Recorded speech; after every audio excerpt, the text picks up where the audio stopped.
Hey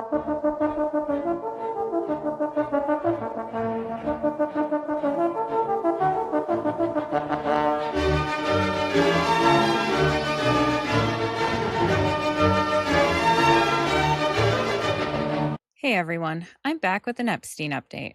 Today I'll cover Lanna Belohlavek, Laura Birger, Leon Black, Nancy Mace, and Pam Bondi.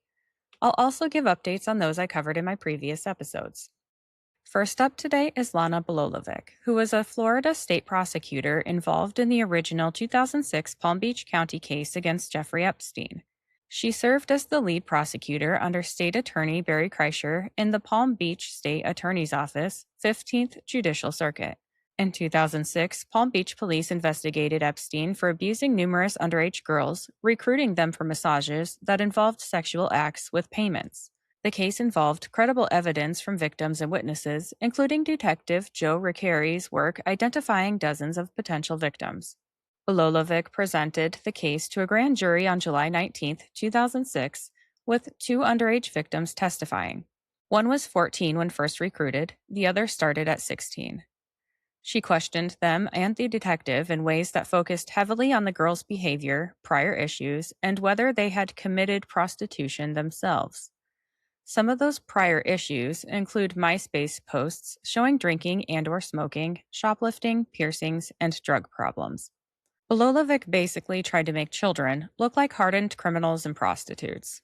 In an unsealed grand jury transcript released in 2024, Belohlavek asked one victim, "You aware that you committed a crime?" and followed up on payments from Epstein. She pressed another on whether she understood she was, in effect, committing prostitution yourself. Epstein was charged only with a single count of solicitation of prostitution, a felony involving a minor under 18, not more serious sex crimes. Critics, including victims' attorneys and the lead detective, described Belohlavek's presentation as inadequate, biased toward discrediting victims, and influenced by input from Epstein's defense team. This contributed to the controversial 2008 Non-Prosecution Agreement, or NPA, with federal authorities under which Epstein served minimal time, 13 months with work release. Belohlavek's name appears on related filings. Her handling has been widely criticized as lenient or victim-blaming, with reports noting she did not interview victims directly and that the office viewed the girls as prostitutes rather than victims. Although Belohlavek may be of poor character, there is no evidence of any personal, social, or improper relationship with Epstein. She appears solely in her official capacity as a prosecutor opposing him. She is mentioned in court filings, grand jury transcripts, and released state files from the 2006 case, and in later Epstein emails, Epstein referenced her and Kreischer while trying to influence post-conviction matters. For example, in a 2010 email, he suggested contacting Barry or Lanna for input on sex offender requirements or to help lobby for clemency or a pardon, believing their prior view of the case as not serious would help him. Belohlavek has kept a low profile post-Epstein case, and she has not publicly responded in detail to criticisms of her role. Next up is Laura Crossfield Birger, who has no known personal, social, or improper relationship with Jeffrey Epstein. Her mentions in Epstein-related contexts are strictly professional, tied to her role as a federal prosecutor. Birger is an experienced attorney and former assistant U.S. attorney in the Southern District of New York. In January 2019, she was appointed chief of the criminal division in the U.S. Attorney's Office for the SDNY under Jeffrey Berman, and she has a background in white-collar crime, appeals, and complex litigation, previously at Cooley LLP and other firms. The SDNY handled the federal sex trafficking charges against Epstein in July 2019, and as chief of the criminal division, Birger was in a leadership position overseeing major criminal matters, including high-profile cases like Epstein's.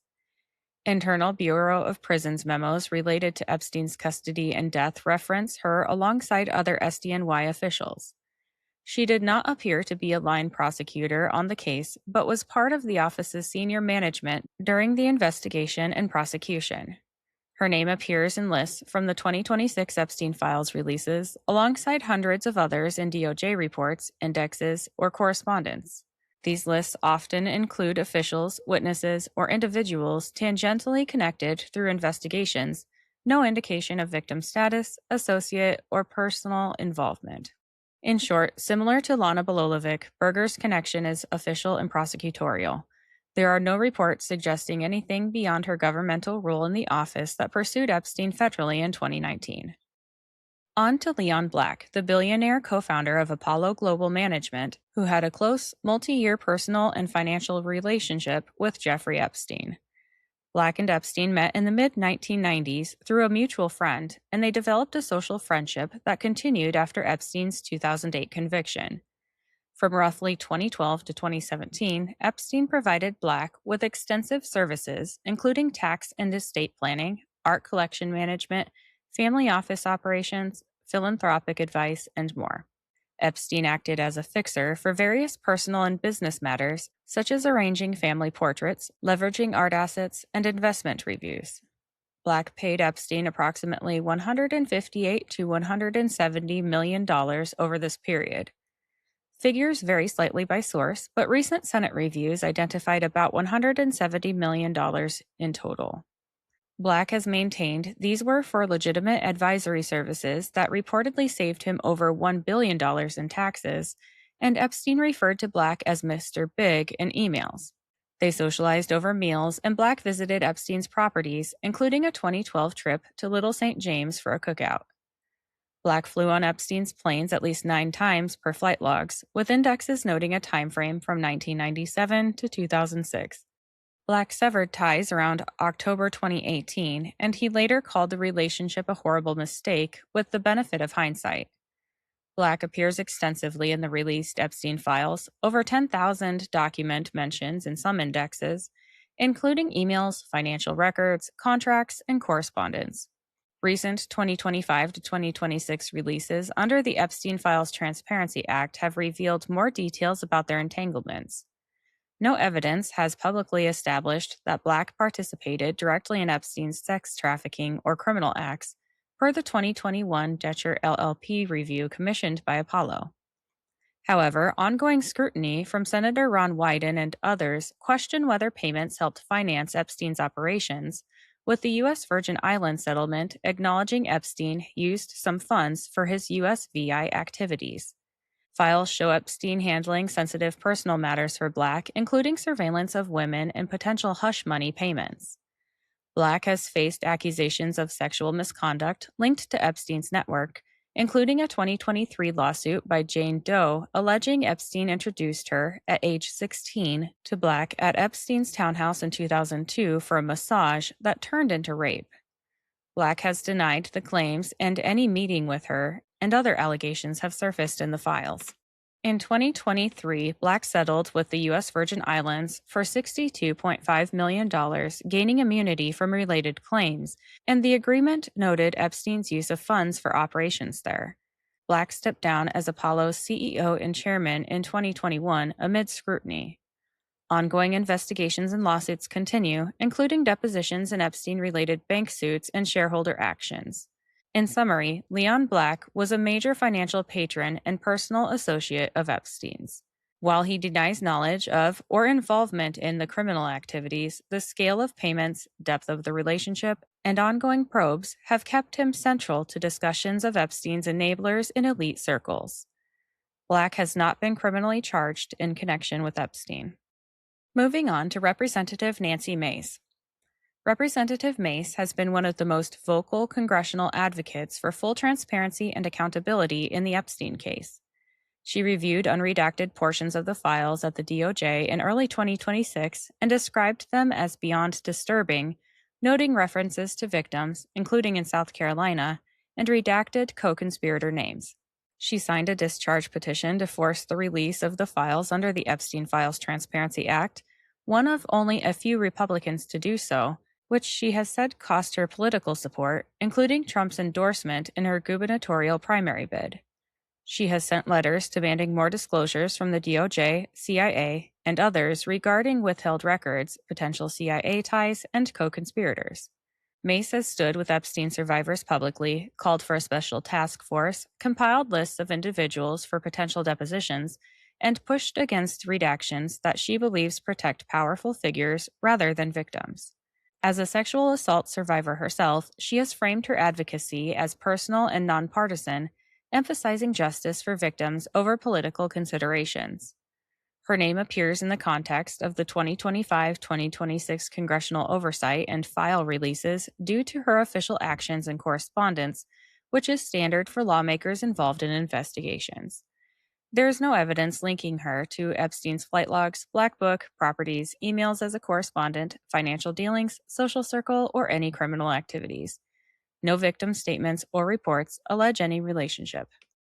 Last for today is former Attorney General Pam Bondi, whose involvement is entirely official as the Attorney General tasked with implementing the Epstein Files Transparency Act passed in November 2025.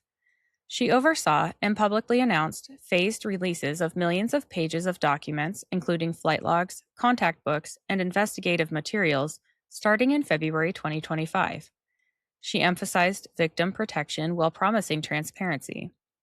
There was significant controversy over delays, incomplete releases, and redaction errors, with some victims' names or sensitive details exposed, while certain co-conspirator or high-profile mentions were allegedly shielded. Democrats and some Republicans, including Representatives Nancy Mace and Thomas Massie, accused the DOJ of slow-walking or protecting powerful figures. Bondi faced multiple congressional hearings, subpoenas from the House Oversight Committee, and criticism for partisan clashes. In closed-door testimony with the May 2026 transcript released, she defended the DOJ's efforts, acknowledged redaction issues, but delegated primary oversight responsibility to then-Deputy Attorney General Todd Blanche. She invoked privilege on questions involving President Trump, and she highlighted DOJ successes in child exploitation enforcement. Trump reportedly fired her in April 2026 amid frustration over the file's handling and other issues, and she has since distanced herself from operational details in testimony. Bondi appears in post-2025 context due to her official role: correspondence, release announcements, congressional oversight records, and indexes tied to the Transparency Act implementation. This is standard for the AG overseeing such a process. Her name in broader indexes stems from her governmental duties, not personal ties. Bondi's most recent testimony on the Epstein Files was a closed-door transcribed interview on May 29, 2026, before the House Oversight and Government Reform Committee. The full transcript, available on the committee's website, was released on June 4, 2026. It was not a sworn deposition, but a voluntary transcribed interview following earlier subpoenas and public hearings in February and March 2026. Bondi repeatedly emphasized that she delegated oversight of the entire review, redaction, and release process to then-Deputy Attorney General, now Attorney General, Todd Blanche. She stated she did not personally conduct the document review or lead every aspect, describing it as a massive, labor-intensive effort involving millions of pages, videos, and images. She expressed pride in the DOJ's unprecedented commitment to transparency under the Epstein Files Transparency Act, noting releases of nearly 3 million pages at the direction of President Trump. She highlighted that investigations into Epstein and Maxwell only advanced meaningfully under Trump. Bondi acknowledged redaction errors in the released files, but maintained the overall effort protected victims while complying with the law. She said withheld materials were non-responsive, privileged, or duplicative, and she invoked executive privilege or declined to discuss specific conversations with President Trump. Bondi discussed early efforts to obtain documents from the FBI, including a strongly worded letter to Director Kash Patel, phased releases, concerns about co-conspirators, outreach to victims, and Ghislaine Maxwell-related matters. She reiterated statistics on child exploitation enforcement successes. Democrats on the committee criticized the session as insufficiently transparent, while Bondi and Republican members framed it as cooperative. Now it's time to do an update on new information that has come out since my previous episode, but first, let me tell you about my sponsors quick. Sometimes I get on a roll cleaning or gardening, and I need a boost, but I don't have time for a meal. Big Fork Brand's pork jerky is the perfect choice to keep my momentum, offering high-protein snacks for on-the-go energy boosts. Not only do they offer pork jerky, but they also make pork sticks, bacon sausage, bacon hot dogs, and burger and hot dog sauces. products come in a variety of delicious flavors, including Thai green curry and maple and brown sugar for the meat options, and gangster and Chicago fire for the sauces. I personally think the original flavor of the pork jerky hits just right after tackling a big chore. It's a little salty and very flavorful. My discount code gives you 20% off your entire order, and it's currently the best deal available. Just visit bigforkbrands.com and enter in my promo code JADE, that's JADE, at checkout. Are you looking for a gift for a music lover, or maybe some apparel to show off your quirky side? Old Glory has you covered. With over 300,000 officially licensed items covering music, sports, entertainment, and pop culture, you're guaranteed to find the perfect item. They even have seasonal gear. My husband enjoys the Beatles and Led Zeppelin apparel, and I love the Billy Idol apparel. I even found items for my fellow plant enthusiasts. This family-owned superstore is known for their quality and customer service, offers free standard shipping on all orders, and orders are shipped the same day you purchase. My discount code gives you 15% off your entire order, and it's currently the best deal available. Just visit oldglory.com and enter in my promo code JADE, that's JADE, at checkout. Looking for a game-changing way to improve your health? Zevo Life is the world's most nutrient-dense whole plant, packed with over 50% plant protein, essential amino acids, fiber, and antioxidants. Harnessing the best nature has to offer, Zevo Life nourishes your body while driving your performance, vitality, and overall well-being. Each serving is a concentrated source of clean, well-balanced nutrition designed to support modern lifestyles, and just 1 teaspoon a day supports your gut, boosts energy, and promotes healthier skin and hair. It's no wonder that it's receiving rave 5-star reviews. Step into a healthier future with a 30% discount and a 30-day risk-free guarantee by visiting zivo.life and using my promo code. To support my show and to receive 30% off your entire order, enter in my promo code JADE, that's JADE, at checkout. All right, let's dive into the updates. The New York Times published a major investigative piece on June 16th with related articles around the same time, focusing on newly obtained handwritten jail notes by Jeffrey Epstein from his time in the Metropolitan Correctional Center, or MCC, in Manhattan in the summer of 2019. These notes, never before made public, were obtained by the New York Times after they petitioned a federal judge to unseal related documents. They form part of a broader deep dive into Epstein's final days and death, including analysis of his mental state, jail conditions, and evidence around his supposed suicide. Epstein's notes were often elliptical, chaotic scrawls on legal pads with inconsistent capitalization, punctuation, drawings, and blottings rather than full sentences. They reveal his mindset in the weeks before his death on August 10, 2019. Regarding his case and prosecutors, he complained the charges were not new, rejected being called a hedge fund manager, claimed he never cooperated with the government, and said prosecutors felt pressure to pursue him as an end run around his 2008 Florida plea deal. Regarding President Trump, Epstein brainstormed ways to offer prosecutors information on Trump, then in his first term, for potential leverage and leniency. However, he struggled to come up with much more of substance, calling Trump a total con artist full of smoke and mirrors, and he noted that Trump Organization CFO Alan Weisselberg knows all and suggested releasing Trump's college transcripts, claiming he was not a stable genius.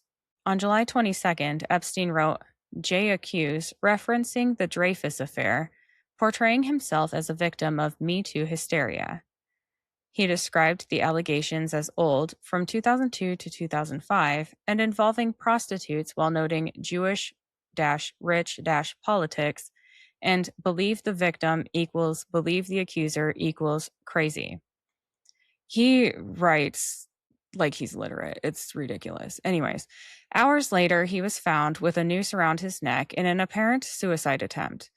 Epstein described himself as a billionaire pedophile in jail, complained of no sleep, no air, screams, loud music, humiliation, for example, being told to wear Depends, and threats from guards. He wrote of only pain to me and others in the future, questioned why people he loved should suffer for his problems, and used the phrase, bust out crying, best for all, echoing language in a previously sealed apparent suicide note. These writings support the official ruling of a suicide by showing a fraying mental state, prior apparent attempts, and expressions of despair, contrasting with upbeat comments he made to psychologists. The package includes a longer investigation into Epstein's death, weighing conspiracy theories against evidence of institutional failures at the MCC, details on his interactions with inmates and staff, and visual analysis and new interviews. The notes add a rare first person glimpse into Epstein's thoughts during his final month, but they are fragmentary and open to interpretation. They don't contain major new revelations about his network or crimes beyond his own attempts at self justification and leverage seeking. This fits into ongoing public interest and document releases related to Epstein. It is important to note that the New York Times has not authenticated every detail, and interpretations of the jottings vary. Full articles are interactive and worth reading directly for images of the notes and deeper analysis. Let's shift our focus to Alexander Acosta. Former Palm Beach Police Chief Michael Reeder, who led the initial local investigation into Epstein in the mid-2000s, provided new details in an interview with Julie K. Brown of the Miami Herald, reporting around June 8th to 10th. Reeder described a 2007 meeting with then U.S. Attorney Alex Acosta, in which Acosta reportedly admitted receiving guidance from Maine Justice, like DOJ headquarters in Washington under the George W. Bush administration, during plea negotiations. Reeder claimed this high-level input contributed to the direction of the case, with Epstein's defense team effectively stalling and influencing outcomes toward the controversial non-prosecution agreement. This account revives and expands on earlier hints, like Acosta's reported above my pay grade and/or intelligence comment during his 2019 Labor Secretary vetting, by directly tying broader Bush-era DOJ involvement to the lenient deal. This reporting emerged amid ongoing congressional scrutiny of the Epstein Files released under the Epstein Files Transparency Act, and has drawn renewed attention to the 2008 plea deal's origins. It does not introduce entirely new primary documents from the files, but provides fresh first-hand context from a key law enforcement figure. On to Bill Gates. On June 10th, Gates sat for a closed-door transcribed interview before the House Oversight Committee, and his opening statement is public. He reiterated regret, denied knowledge of Epstein's crimes, stated Epstein tried but failed to leverage personal information for re-engagement, and expressed hope the process aids survivors. Democrats noted he viewed the relationship as acceptable at the time for donor access, despite knowing of the 2008 conviction. The Gates Foundation has conducted an external review of its Epstein ties and issued apologies to staff. As for updates on Dan Bongino, recent coverage has spotlighted earlier internal tensions via new reporting. Reports detail Bongino yelling at then AG Bondi over her handling of the files and public statements like, "You fucked this thing up from the start," regarding promises of major disclosures like a client list that didn't materialize. This allegedly occurred around the July 2025 DOJ FBI memo, downplaying further releases, contributing to White House Situation Room meetings and broader administration panic. These details resurfaced prominently in early June 2026 reporting on the ongoing fallout, amplifying partisan divides and mega base frustrations. Bongino has addressed aspects on his platforms, defending the process while expressing shock at what was and wasn't found. Activity involving Gloria Allred has been steady but focused on public advocacy rather than new file releases. In a Newsmax interview, Allred stated that Bill Gates, and others who associated with Epstein post-2008 conviction, has some explaining to do. She expressed disappointment that Congress did not subpoena Gates for his recent House oversight testimony and called for more powerful associates to testify under oath. On June 7th, Allred participated in the West Hollywood Pride Parade alongside her client, Epstein survivor Alicia Arden. She spoke publicly about continuing the fight for all survivors of sexual abuse, including Epstein victims, and emphasized bravery and support for the LGBTQ+ community. As for Peter Mandelson, the most notable recent activity is the June 1st release of over 1,500 additional UK government documents, called the Mandelson Files, under a parliamentary humble address motion. These detail vetting processes, warnings about reputational risks from Epstein ties, which Keir Starmer's team received but proceeded anyway, internal communications, texts, and due diligence highlighting doubts and Keir Starmer's judgment questions, and further scrutiny of the appointment process, payments, and post-appointment conduct. Some documents remain withheld, like certain vetting summaries or police-related items.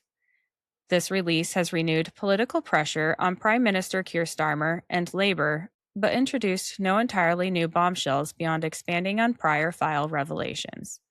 Mandelson has maintained a low profile, with his lawyers emphasizing cooperation in the police probe.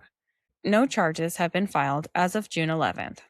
That's all for now. Future episodes will cover Tony Blair, Bono, Richard Branson, Patrick Byrne, Tucker Carlson, Thomas Massie, Beyonce, Hunter Biden, Antony Blinken, Stephen E. Boyd, John Brennan, Theresa May, Mark Meadows, Nathan Milikowski, Allison Moe, William Mook, Mick Mulvaney, Jerry Nadler, Benjamin Netanyahu, and Michelle Obama. Of course, just because I've listed these people does not mean I'm accusing them of wrongdoing. If I've left a name off of this list that you think should be covered, please let me know in the comments wherever you follow me. Have a great day!